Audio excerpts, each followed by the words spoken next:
Hi, thanks for tuning in to Around the World in 80 Oysters, a live show about international oyster cuisine, culture, and appreciation.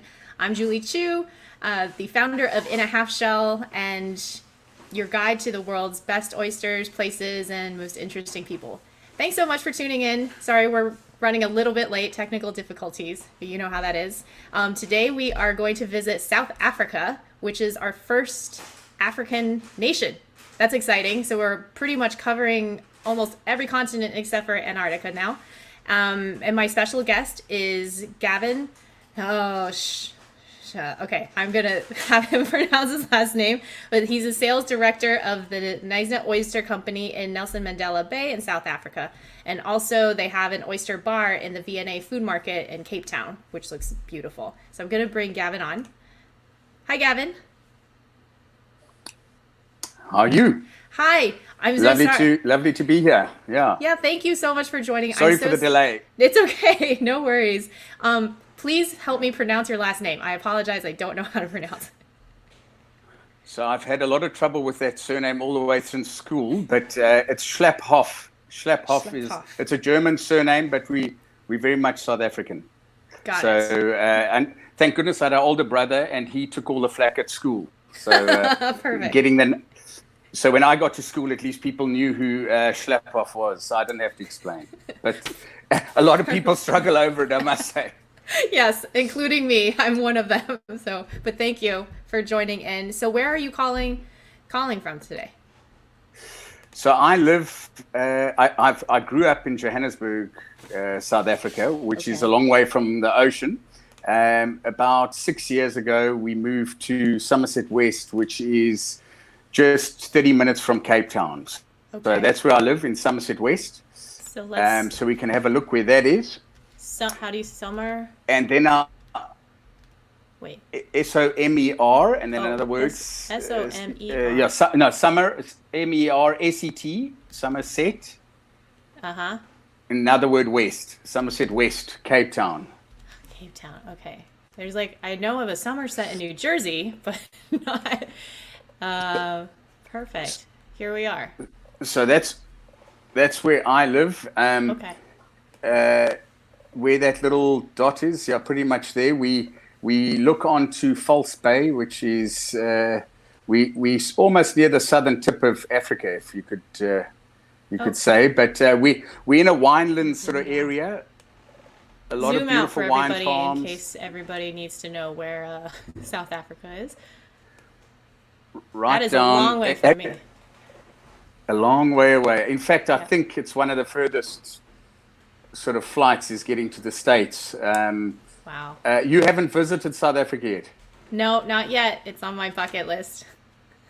Okay, well, we'd love to have you here one day, and I'd love to come visit you in New York. Yeah, fantastic. And then the farm is all the way, if you type in Port Elizabeth. Oh, here actually, right? Yeah. Yep. There it is. Okay. And that is where the farm is. Got it. There's actually I see a little oyster bay here. Yes, that's not anything to do with us. Okay. So I'll tell you a little bit about the history of the farm, because it's got the history sort of stretches all the way back to the 1940s. Wow. Yeah. This farm. So. Well, you guys say that you're the oldest oyster farm in South Africa. Is that correct?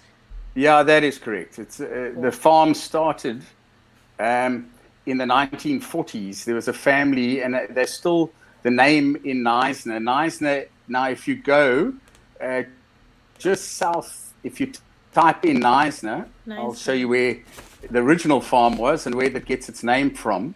Okay. Knysna. Here. That's the original farm. Was in Knysna from 1949 all the way through till 2000, and I think it was probably 2001 when the farm. 2009 we stopped operating in Knysna. Okay. So Yeah, so the farm has moved a bit since then, now all the way up to Port Elizabeth, which is the bay is called Nelson Mandela Bay. Yep. So I don't know where you want to kick off with, whether we want to Yeah. chat a little bit about the history. Well, definitely. Yeah. I'm very curious to know because I didn't realize that oyster farming had been a thing in South Africa for, over 50 years, 60, 70 Yeah. years. So, yeah, tell me more about that. And also, I'm curious to know like how you got into the business. So I've been involved in the business now for about 7 years. Okay.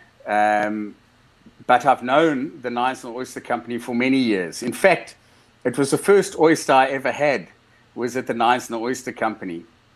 I studied for a brief time at a university just not far from there called Grahamstown, Rhodes University.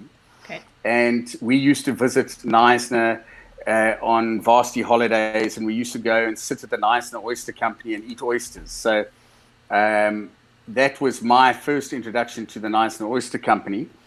But going back a long way, if you had to go back to 1949, there's a family in Knysna called the Teesons, and they were mad about oysters, but they were actually a logging company. They used to have timber mills and that, but they loved oysters, and they went to France to go and see how it was done, how to farm oysters. They came back and they started oyster farming in Knysna.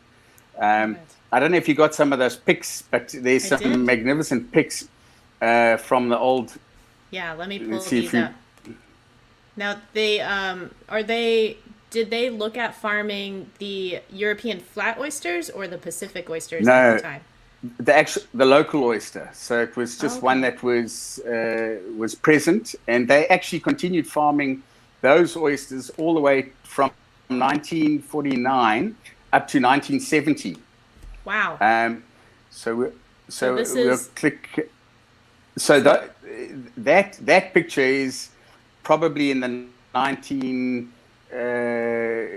could be in the 70s or 80s. Okay. They if you look very closely there, those oyster racks, they used to encourage the oysters to settle on abalone shells. So those are abalone shells So cool. that are hanging off these sort of wooden frames that they had made. Right. And if there are any of the other pics, I'll just talk through them. Yeah. Look at that mountain of abalone shells behind that guy. Those were all brought in, not from Knysna. Those oysters, abalone shells came from Hermanus, which is a big abalone farming now, part of South Africa. I see. And they brought all the empty shells to the Knysna Oyster Company, bought them or took them. I'm not too sure. It was too long ago. And they then put them onto strings and hung them off these rafts and attracted all the spawning oysters to settle on those shells. Yeah. But prior to that, which is absolutely crazy, if you think about it today, if you look at that picture in the top right, there's a guy holding up a tile. Right. And that tile was an asbestos tile.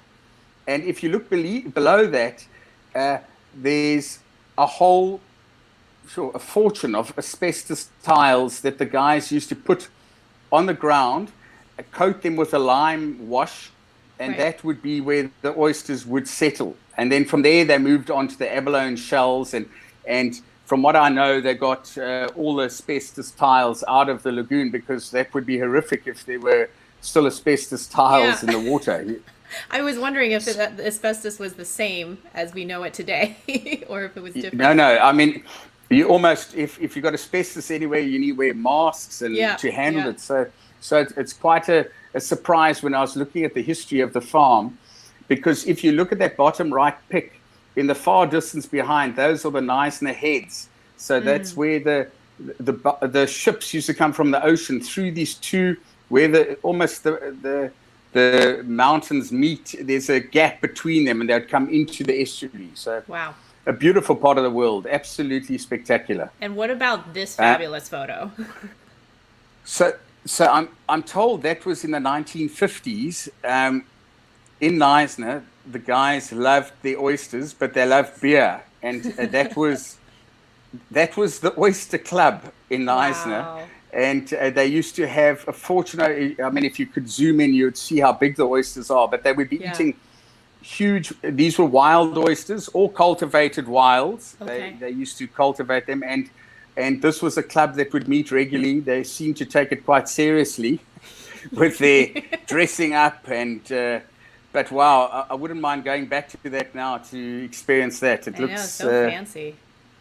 Well, very fancy, yeah. To contrast to today, you know, I'm curious, like who is there still an oyster club per se, or who are the biggest oyster lovers in South Africa? So I think it's changing. Our country's gone through massive changes over the last 20 or 30 years. So the people who are eating oysters today are not the same people who would have been eating them maybe 30 years ago. Yeah. But the oyster culture is growing. Most seafood restaurants would have oysters on their menu. We've got an apps. It's a real oyster bar. So it's we decided, when my background and my partner John, our background was in advertising as well. Okay. For many years, we lived in Johannesburg, a long way from the sea. And then when we sold that business, we decided we were moving to the coast. And we decided to buy the Knysna Oyster Company. And we thought it had so much potential. The brand, if you talk to anyone in South Africa and you ask them to name an oyster, the Knysna Oyster would be at the top of the list. Yeah. Partly because Knysna has been synonymous with oysters since the 1940s. They've had festivals. In fact, a festival that is still running today, but has run from 1980 odd. Wow. I think 1983 till today. There's a festival every year in July. Unfortunately, this year I think they're going to have to do it online. Right. No one, unfortunately, can get there, but. It's a festival. It was probably one of the first festivals, not even oyster festivals, but as a festival goes, that people traveled from all over South Africa to come to this Knysna Oyster Festival. So it built the brand. Yeah. And John and I loved the oyster brand. We loved the history of it. And we thought we would open a bar in the V&A waterfront, which you haven't been to Cape Town, but if you come, you will definitely visit our oyster bar. Yeah. And we would, it's in a prime tourist part of Cape Town in the waterfront. So fantastic. Our customers are all, a lot of people on holiday, a lot of foreigners traveling the world. So we get a lot of positive feedback about our oysters from customers from America, from Australia, from France, Italy, everywhere. They come and try our oysters. Right. So, well, tell me a little bit more about the oyster, the farming, because you also sent some well, I think I pulled these off of your website, actually. Okay. All right.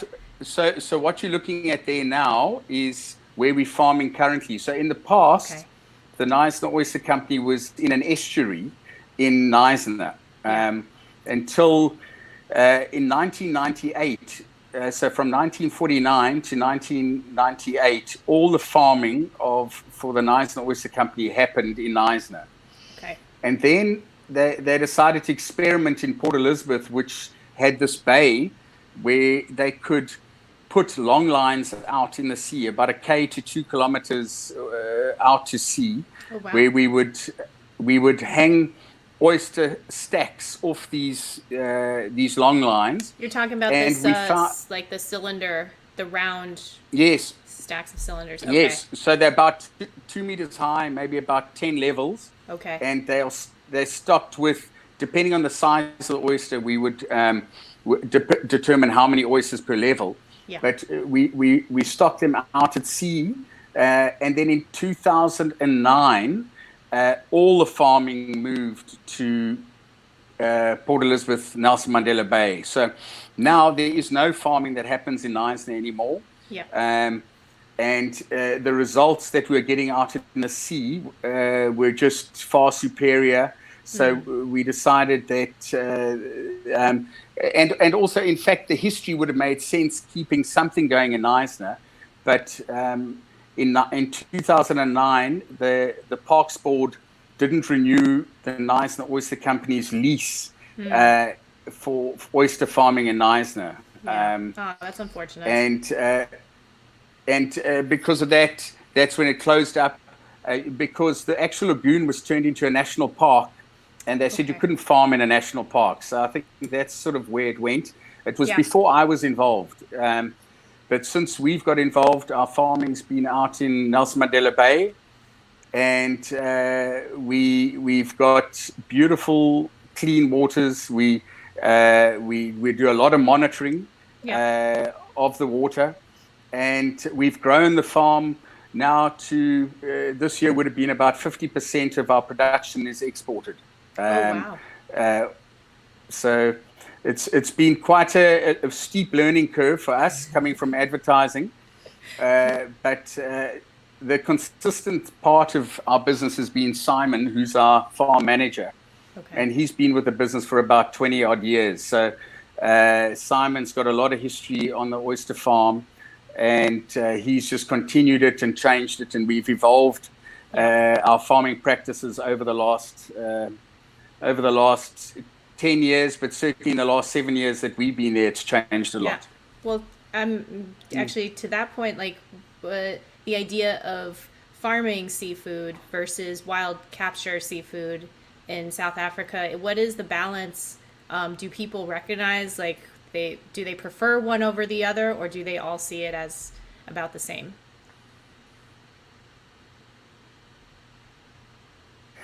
So I think if you had to be, the truth would be that I think most people like wild things. So if you had to offer somebody a wild fish or a farmed fish, they might choose the wild fish. The truth is that our oysters and the way we farm them, they're as natural as a wild oyster. You know, that we don't feed them. We don't. Could be better, actually. They eat exactly what the wild oysters would eat.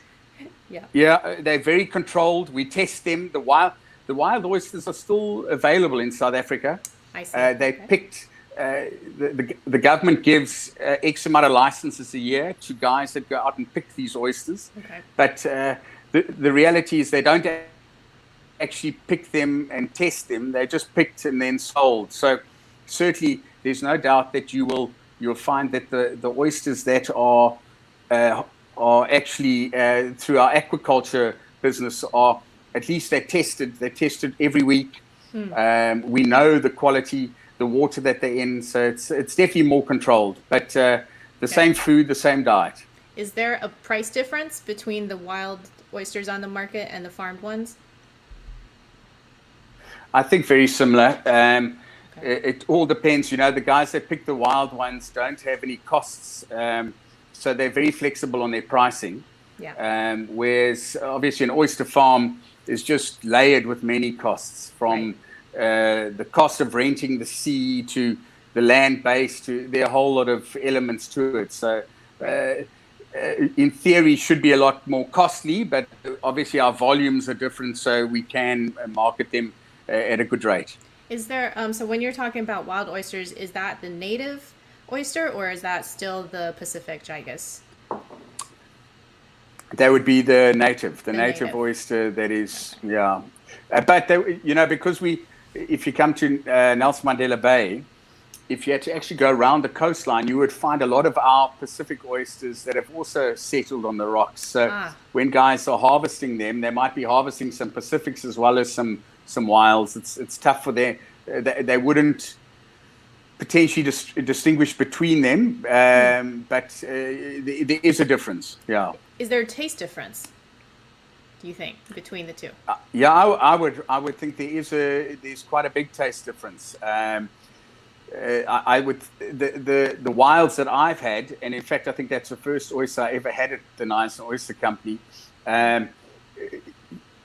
was a very creamy oyster, because I was in December in Knysna, and so they were probably during their spawning phase. So it depends what time of the year you actually happen to get them. But we don't eat too many of the wilds at the moment. We sort of focus on our own oysters and getting them into the market. And but there are a lot of people that love them still. So tell me more about the experience at your oyster bar. Are people who typically come to your bar, oyster lovers, or are they newbies and they want to just try an oyster? That's the fun part. I say actually spending some time at an oyster bar is almost a tonic, because you're dealing with people. And the one thing about oysters, which I'm sure you will attest to, is that no one eats an oyster when you're in a bad mood. That's true. Oysters. So it's a unique bar, and whether you go to any oyster bar around the world, people are there for a celebration, and it's you don't come and sit down and order 12 oysters and champagne if you're in a bad mood. You might go and order steak and chips and something and a beer, but if people sit down at our oyster bar, whether it's their first oyster, and we get a lot of that, and then we try and encourage them to maybe try it with a mignonette sauce, a bit of shallots chopped up with a vinaigrette, so that they don't overwhelm themselves with an oyster taste. So it's more something that's familiar. Okay. And then once they've had the first one, then they say, oh, gee, I survived that. Let me try another one. And then they get to the way 90% of the oysters are still eaten raw with maybe a bit of lemon, Tabasco sauce, or a black pepper. But our customers in the waterfront just love the vibe. The experience is incredible, because you're sitting, the guys are shucking the oysters in front of you. They're different size oysters. It's not just eating one oyster. You can have a medium, a cocktail, a giant, a super giant. You can have all different sizes, which is lovely. Unfortunately, we don't have different varieties, because these are the sizes, right? You have a picture of the costs of actually, So the benefit is that we can serve different sizes, whereas most restaurants will have one size. Okay. But if you go overseas, in Hong Kong, I spent a lot of time going to Hong Kong, Shanghai. You're going to some of these bars, and they've got from all over the world. We don't have that variety in South Africa. In South Africa, you'll come and you'll have a wild, you'll have our oysters, or maybe from another growing area in South Africa. But there would be no foreign oysters. But I would love to have you there. And the guys come, and when they visit us, they will come sometimes every day. So if they're staying in the waterfront, guys will pop in for their little fix, and they'll have 6 oysters and they'll run on. Most of the people, it's their first place they come to in the waterfront, and it'll be the just before they check out, they arrive, they say, we're leaving today, we're coming for our last fix. So our staff get to see a lot of familiar faces all the time. Oh, that's so nice. It's a fantastic place, and if you come to Cape Town, it's also for us, it's fantastic, because we get real-time feedback from customers who love oysters from all around the world, and it's given us a lot of confidence to market our oysters into Hong Kong, Shanghai, Taiwan, Thailand. We're doing a lot of exports to those sort of places. That's fantastic. I definitely want to go. I'm curious to know, so what if I were to visit once we start traveling again, what is the best time to come to South Africa if you're an oyster lover? Yeah.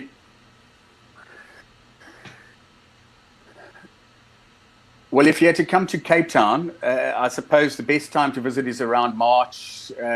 Just in terms of the weather, is just incredible. Yeah. For our oysters come into their best period is probably from March all the way through till November. Is they're out of their spawning season. The spawning season is probably Jan, Feb, late December, Jan, Feb is spawning. But the best time is probably March, April through the rest of the year. And if you look at, I don't know if you're able to zoom in on the on the menu, you will Let's see see if I can. the pricing is radically different to what you'll find. So if you look there, medium oysters, which are about 60-gram oysters, 120 rand for 6. Yeah. So that would be about 120 rand is probably, I'll tell you now, I'm just getting my calculator, 120 divided by 90. So that's about $6. What? Is that right? $6. $6? So $6 US a dollar dollars? each, yeah. What? That is pricey. $6 for 6 oysters, yeah. Oh, for six oysters. I thought you meant one Six oyster. US for so a dollar, a dollar each, I would say. Okay. Yeah. Okay, that's more comparable. So they, I would. Okay, so that's we've had customers from Australia. The guy sat down and he ordered 12 oysters, and he gave me this mountain of cash. And I looked at him. I said, "So how many oysters do you want?" So he looked, and it was 216 rand. He times that by 12. He thought that was the price per oyster. Oh. So it was actually for all 12. So yeah. That's funny. It's probably very the value happy. is the value. Yeah. Yeah. So we would love to have you here and come and have some of our oysters. Yeah, fantastic. And for everybody who's watching, I'm sure there's quite a few oyster lovers who are down to travel, who watch this show. And that sounds awesome. Right now, are you guys still open during all of this? Our farm is open. Our farm is operating. Obviously, we've got to tend to our oysters. Yeah. Unfortunately, the flights are a problem at the moment. So there's no real flights heading out of Port Elizabeth at the moment. We're hoping that in the next sort of 2-3 weeks' time, we'll be able to start exporting again. But the restaurants are all closed at this point. It's really the most incredible time to, and I'm sure you've gone through it in New York. With everything closed, you couldn't even script it. You couldn't to even say there was a movie like this. We wouldn't have believed it. Yeah. So we've got some interesting times ahead. But for us, the next 6 months, we'll be focusing on our export side. Okay, fantastic. Well, I think we're basically out of time. Hopefully into New York and. Yeah. Okay. But last question. It's fantastic. One last question from me, which is, yes, if you could visit anywhere else in the world to try their local oysters, where would you like to go?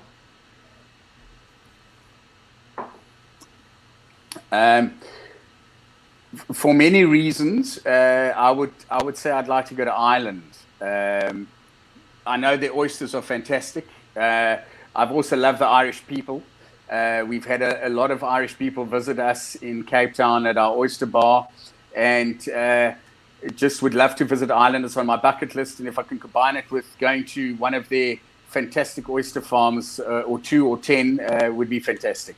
Awesome. I did watch your last interview, and I mean, that once and to get there and go and visit would be incredible. Yeah, let's make a joint trip. So I'm hoping one. Yeah, maybe we'll go to that festival. Yeah. The Galway Oyster Festival would be good fun. Very cool. Well, thank you so much for spending But thanks some so much time. for having me, and